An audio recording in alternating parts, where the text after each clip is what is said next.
FC Barcelona's Champions League campaign has fizzled out to a thoroughly frustrating end.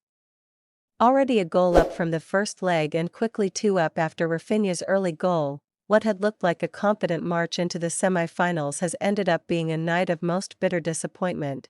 Barca can only dwell on what could have been, and particularly had Ronald Araujo not been red-carded on the half-hour, the moment that changed the entire course of this encounter. We always knew PSG are a strong side, and with an extra man they are stronger still.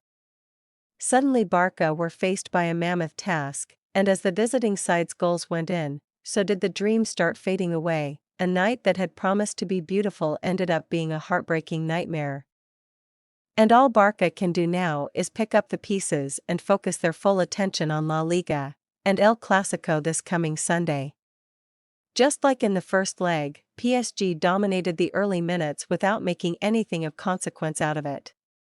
And just like the first leg, with one of their first encroachments into French territory, Rafinha ended up putting Barca ahead. The Brazilian had never scored in a Champions League fixture before these games with PSG, but he certainly picked up the trick now. His third goal in the overall tie was also special for being the 600th that the team has scored since the UCL adopted its new format, with Lamine Yamal very much the man to thank for his work in the build-up. So far so good.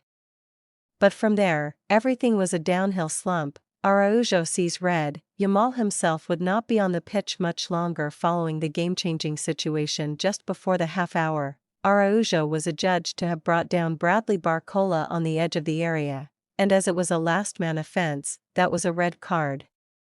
Xavi needed to send on a new defender, and Yamal was the forced sacrifice.